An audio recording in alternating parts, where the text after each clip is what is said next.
Bonjour à tous, bienvenue pour ce nouveau tuto sur BubblePlan. Aujourd'hui, je souhaite m'intéresser à une fonctionnalité business, ou plutôt une option business, qui concerne le Kanban et que vous allez retrouver, comme on le voit ici à l'écran, dans le planning des intervenants.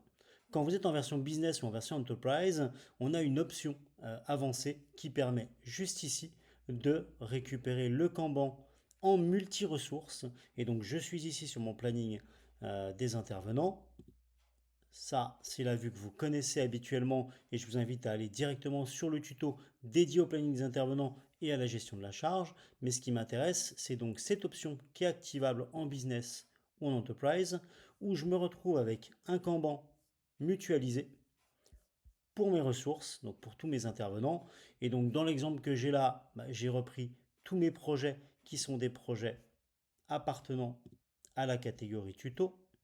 Hop, on va retrouver ça. Aller peut-être un peu loin. Voilà, juste là.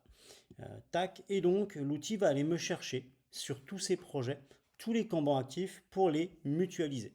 Comment ça se passe? Dès l'instant où techniquement j'ai une colonne qui a le même intitulé, parce que vous avez les mêmes process partout, il va venir agréger les données. Et si ce n'est pas le cas, il va aller me chercher toutes les colonnes comme on le voit ici à l'écran. J'en ai plein. Et l'avantage, c'est que je vais avoir derrière ce Kanban qui va s'associer à chacune des ressources. J'ai activé volontairement, moi, dans la partie intervenant, les éléments sans intervenant, donc sans affectation. Et on se retrouve donc avec cette première ligne où on a tous les éléments qui ne sont pas encore affectés. Et dessous, les deux lignes que j'ai déjà présentées dans l'autre tuto, la ligne bleue pour les gens qui ont une licence, quel que soit leur droit, moi, dans le cas présent, on voit que je gère la mission A sur la colonne fait, et la ligne grise qui elle représente un intervenant dit virtuel. Je vous invite à aller directement sur ces notions là pour en savoir plus, qui permet de savoir que la mission C est taguée sur ce prestataire X, qui sont placés au bon endroit.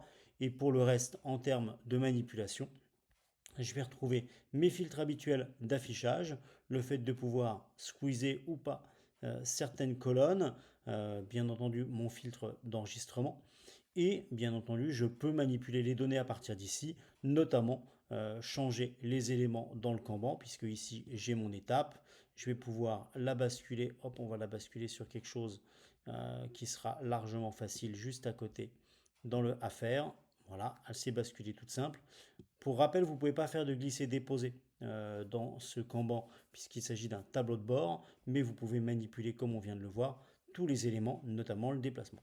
Voilà, j'espère que cette petite option business liée au planning intervenant vous aura été utile, que vous pourrez avoir une vue d'ensemble pour tous ceux qui travaillent en Kanban, et je vous souhaite une très bonne journée. Je vous dis à très bientôt pour un nouveau tuto.